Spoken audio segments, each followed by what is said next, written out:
Hey guys, John here, aka Mountaineer Gun Guy, and I'm gonna go ahead and film the first real good content video of the channel, and wanted to give you guys a quick rundown and idea on how to accomplish running a Gen 4 or a Gen 5 slide on your Polymer 80 frames. So the first thing that a lot of people are going to say is, well, why do you want to run a Gen 4 frame, a Gen 4 slide on a Polymer 80 frame, or a Gen 5 slide on a Polymer 80 frame, when you could just run a Gen 3 slide and all the OEM parts fall into place and you don't have any issues? Well, that's a good question, and the first one that comes to mind for me is prime example of this slide right here. So this is a Gen 4 17 slide that I had. And it actually was a leftover of this particular firearm when I built it, which is my Gen 4 17. At the time I wanted an RMR optic cut, and I wanted maybe some weight reduction and some front serrations and some other things, so I just figured it'd be easier to just get a slide. I ended up going with the Killer Innovation slide, which I'm a really big fan of. So, with that said, that left me with this particular slide, Gen 4 17 slide laying around as a Genesis part. So I figured, well, I've got Polymer 80 frames piled up that I always keep around. Why not run a Gen 4 slide on one? So that's what led to me running a Gen 4 slide on a Polymer 80. Then you've got the Gen 5. You know, well, why would you want to run a Gen 5 slide on a Polymer 80?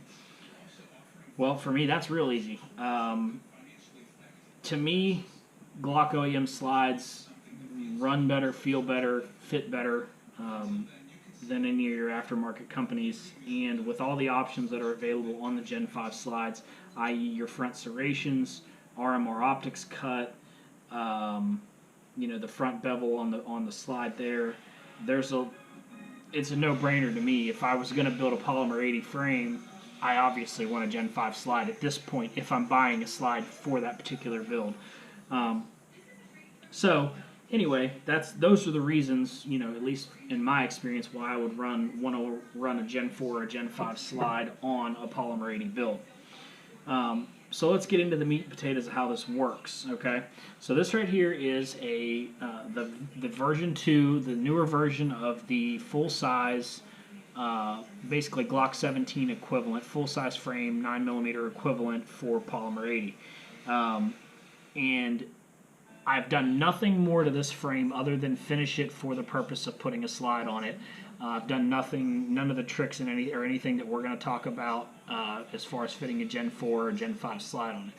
So if you look, try to get you guys as good an angle as I can. If you look down in here, you can see obviously that this area right here for your recoil spring is obviously unscathed, and the opening of the frame right here where the tang of the slide goes back in is obviously untouched as well. So the only thing I've done to the frame, obviously since finishing it, is cleaning out the necessary piece of plastic right here, polymer, whatever you want to call it, to allow for the recoil spring to lay in there, and then obviously drilling my holes and taking the frame rails and everything off of it.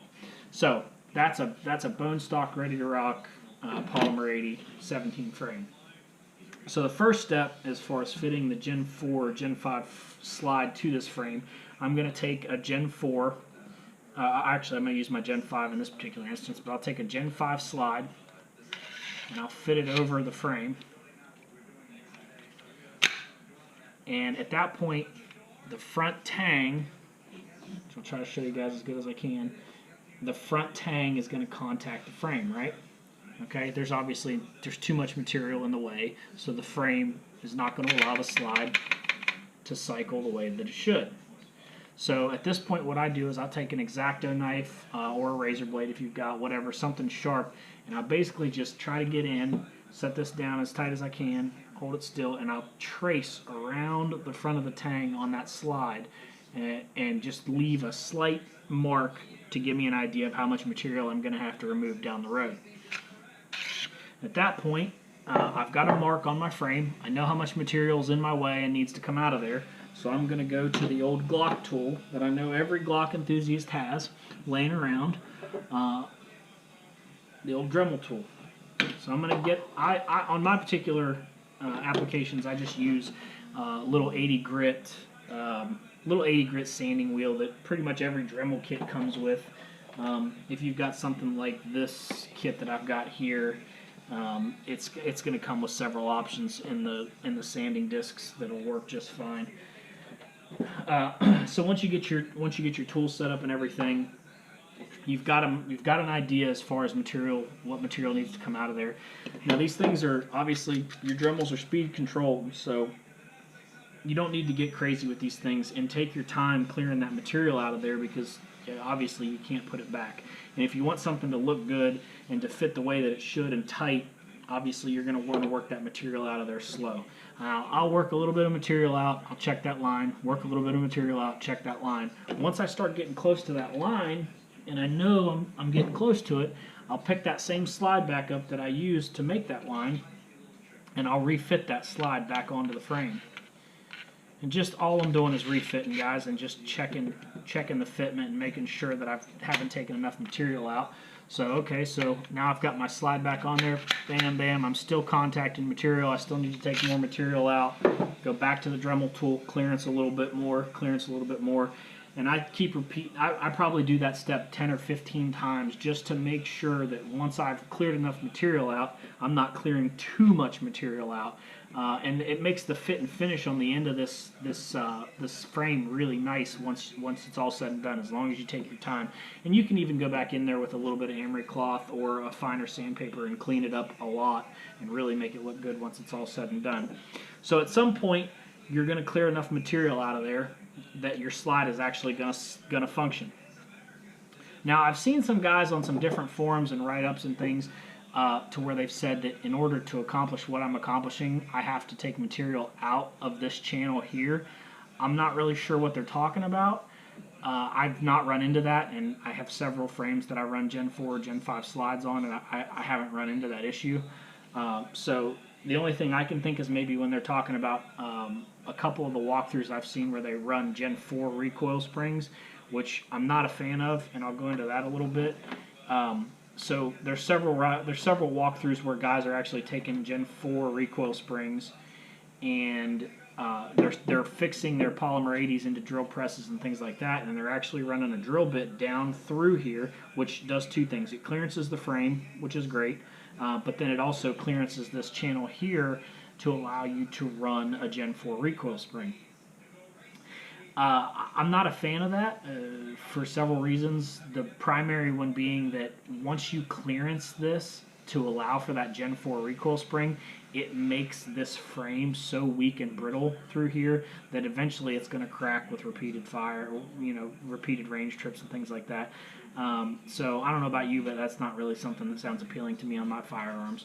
So my workaround for that is this right here, Gen 3 recoil spring.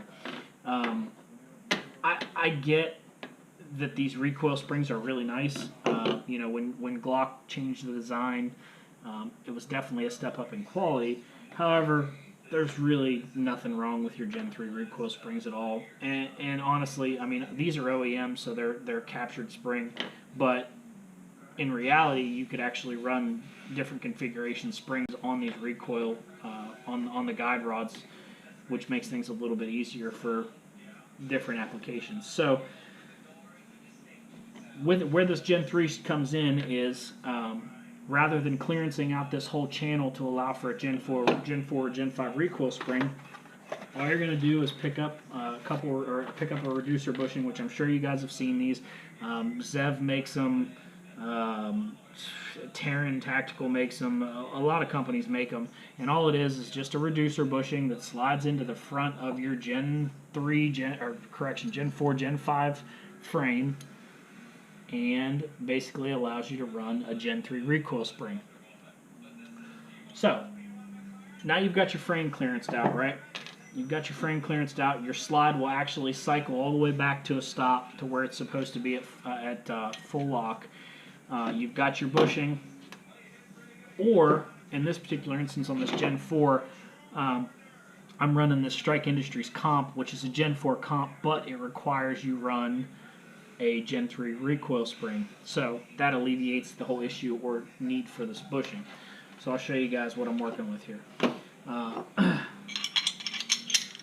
So you got your Gen 4 slide, Gen 3 recoil spring.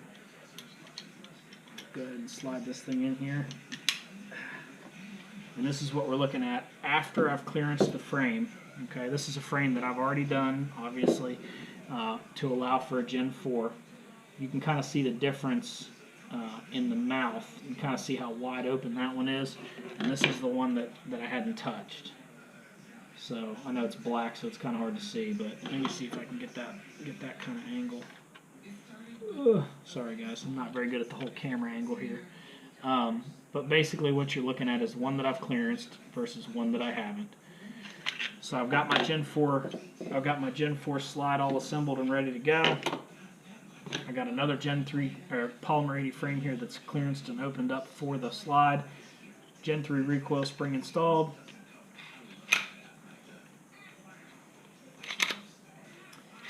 Spring's catching. So there, your Gen 4 slide installed on your Polymer 80 frame. And I'll show you guys too, just for curiosity's sake.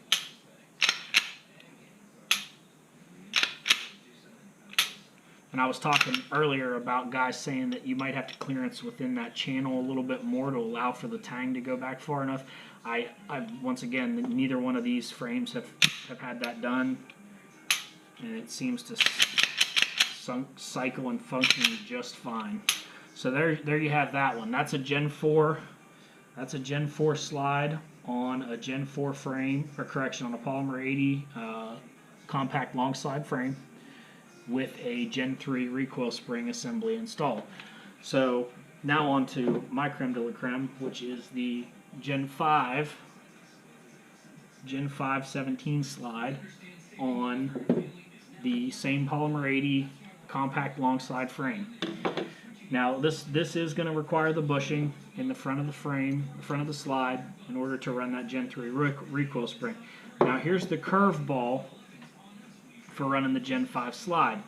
Once again, I like the advantages of the Gen 5 slide, so for me this is really a moot point. But the Gen 5 17 barrels versus the Gen 4 Gen 3 17 barrels have a completely different locking block. So with that said, if you want to run a Gen 5 slide, you're still required to run a Gen 4 barrel, which, like I said, to me is not a big deal. But Gen 4 barrel, got your reducer bushing in there for your Gen 3 recoil spring, OEM 17 Gen 3 recoil spring.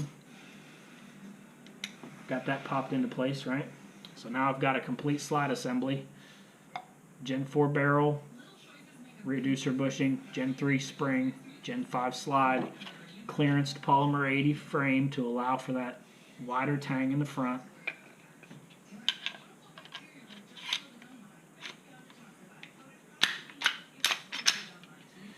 And there you guys have it. That's a Gen 5 slide. That is a Gen 5 slide on a Polymer 80 CL frame. This is going to be one of my personal favorite setups now, I can tell you that much. So I'll try to post tomorrow, if I can get outside and the weather's cooperative. I'll try to post a video of myself firing this particular weapon, just so you guys can see what we're dealing with. But yeah, pretty cool setup if you ask me. I'm a huge fan of the Gen 5 slides, and I'm a pretty big fan of this CL frame, even though they're kind of impossible to find now. But regardless, if you wanted to run a Gen 5 slide on your Polymer 80 frame, it is doable. So just wanted to give you guys a quick rundown on that. If you have any questions at all, please feel free to hit me up, shoot me a message, or leave a post in the comments. If you guys learned something from the video, you like the material, I know it was just a quick rundown, but go ahead, like, subscribe, share with your friends. If you have any other questions about Polymer 80 stuff or you know, some input, feel free to shoot me a message. Thanks.